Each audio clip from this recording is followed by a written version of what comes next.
good morning. My name is Tom. Get yourself a cup of coffee. I come to you from the great state of Maine.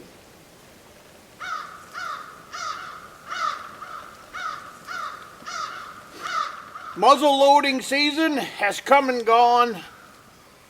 It was a heck of a hunt this year. I had a lot of things go wrong. I had a lot of things go right. None of it led to putting a buck on the pole. But that's all right. There's been years gone by, but that didn't happen. Not a biggie. I kind of want to talk to the new guy getting into hunting and buck shaming. You know, I don't, that's a modern day term. That's a modern day term. Here in the state of Maine anyways. I can't talk for the rest of the country. It probably has to do with all these professional hunters and all the videos and stuff that are on YouTube and whatever else is out there. I'm at the shop today. I got, let's see, over here, yeah, this is the six-wheeler, and behind me, you can't see it, I've got the four-wheeler. I will take a picture of the two of them sitting here. They're pretty cool together.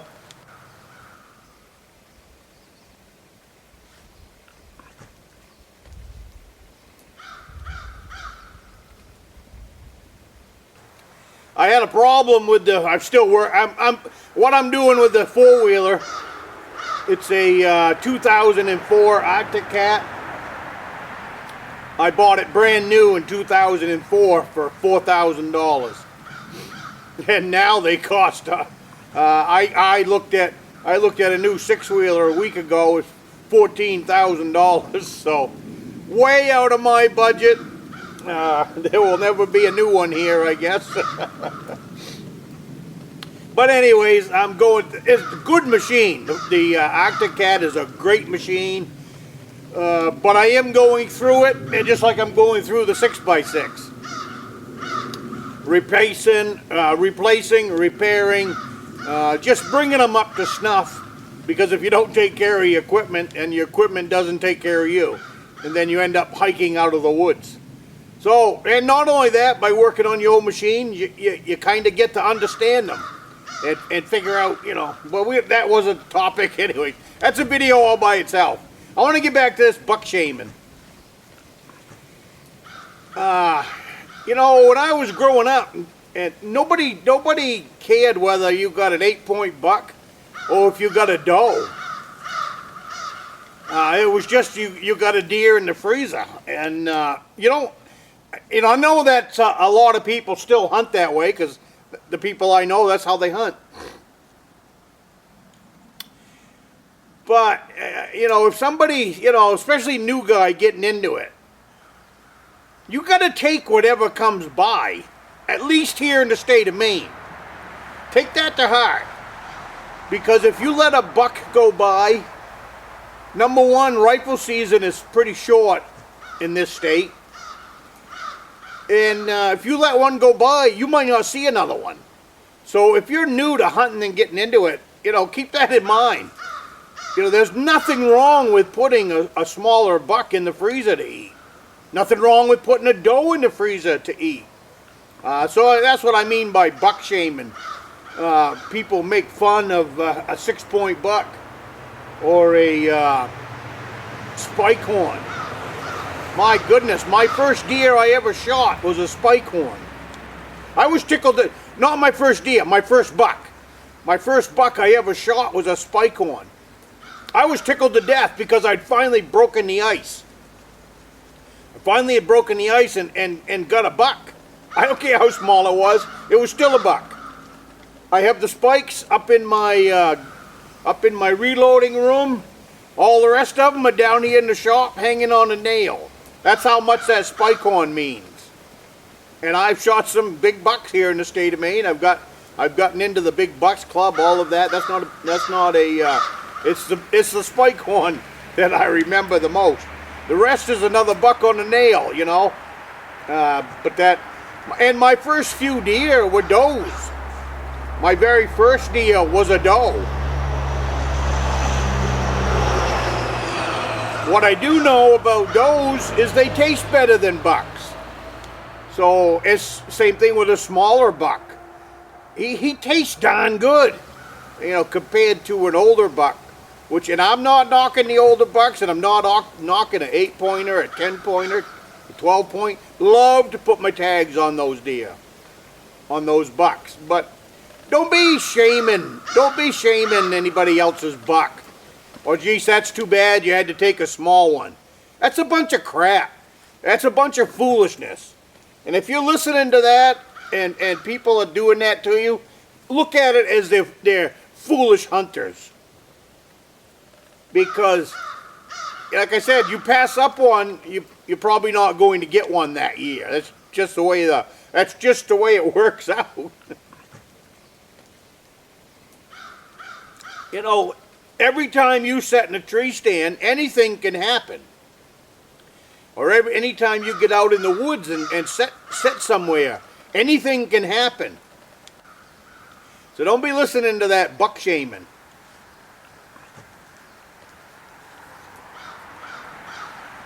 I had a nice buck come by twice. My hunt shack up in the tree. I didn't get a shot at him either time, just the way it worked out, just the way it happened. But I'm telling you, if a 6-point buck had walked by, I wouldn't have turned him down. I would have ended my season right there with meat in the freezer. And then think about the bigger buck all winter, all next summer, and get back on post and wonder if he's still in the area. So there's nothing to be gained by letting one go by. I guess what I'm saying, if you're new to hunting, it doesn't always happen like you see on YouTube videos. And especially depending on the state you live in, the area you hunt. Here in this state, I hunt big woods. Big woods, you know, we're not talking a couple hundred acres, we're talking thousands of acres. Or sometimes more than that, you know. In back of the Rustic log cabin, there's 50 square miles around there with nothing. Once you get back in the woods, get off where people can travel and where the few cabins are. But, you know, I know, you know, I watch some of these videos where they got buck after buck after buck coming by their stand. Maybe they do, maybe they don't, I don't know. That doesn't happen here in the state of Maine. And I don't know, I can't imagine it happens here in everybody's place they hunt, but I only hunt the state of Maine. I don't travel. I don't leave the state of Maine to go hunt someone else's state or hunt season. Again, I'm hunting for the meat. So if you're spending a couple $1,000s to go somewhere, it kind of doesn't justify the cost per pound of that deer. So that's where I'm coming from. And like I said, I'm talking to the new guy getting into deer hunting. Get in it. You can do it. There's nothing magical about it at all whatsoever. It's kind of just getting out in the woods, finding a good place to sit, finding a good place to take up a post, and then wait. You know, I know there's a lot of people that, you know, like track season. I call track season when the snow hits the ground. So, and again, if you're new to it, don't fall into that. I got to follow out these tracks and I'm going to sneak up on him. There are some hunters that can do it. When I was younger, I could do it. I'm older now. I don't walk as good. I don't see as good. The list goes on and on the older we get. And there are some people that can pick up a buck's track, track him down. It might take them all day, and maybe they'll get him, maybe they won't. But if you're new to getting into hunting, don't fall into that. Don't fall into that fresh snow on the ground and you're seeing tracks, now you're going to go track one. because you will learn a lot about deer. If you go follow them out, follow them tracks and study everything that you've seen that day, you will pick up a lot. You will learn a lot of knowledge to take with you for the following season. But as far as you sneaking up on that deer, chances are real good you're not going to sneak up on him. They have great hearing, they have great eyesight, and they have great noses. And they put all that together and figure out what's tailing them. So that's what I mean by don't fall into that chasing down tracks. It's exciting to see tracks and all that, but it's just a track. It's just a track in the snow. And then you got to figure out, you know, especially if you're up country here, it's all bucks only. So then you got to figure out if you're tracking a buck or whether you're tracking a doe. It adds up. But for me and how I hunt in stands or ground blinds. I will be putting in a couple more ground blinds over on Beaver Creek. Beaver Creek is so exciting as a place to hunt that I'm looking forward to the many, many years that are coming there. So, but find yourself a spot. You know, follow the videos there on Beaver Creek. Find yourself a spot that looks similar to that, and you will be right on top of some pretty good deer hunting.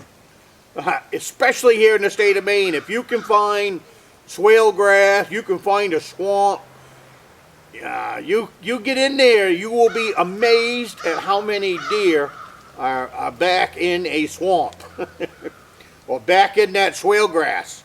Swale grass is bedding, a good bedding area. It's warm, it's quiet, and there's lots of places like that. Find yourself a swampy area, and you won't have to go very far, and you will find some swale grass.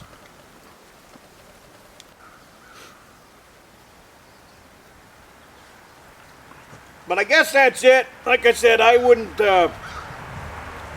stay away from that buck shaming. It's not nice of you. I guess. Well, anyways, I didn't really know what I was going to put in this video right here, but I wanted to talk about that buck shaming. When you're eating that deer and he's in your freezer and you're taking him out and you're putting him on the frying pan, you got him at camp or you've turned him into some sausage, that's all you're thinking about at that point. You no longer think about that rack or whether it was a 6-point or a 10-point or a 4-point. Get your tag and put it on a deer and then get him in the freezer. So, heck with the people that are buck shaming, and you be proud of whatever deer you take. So I guess this is a good place to end this, because I'm just rambling now anyways. Have a sip of coffee with me. It's a great fall day.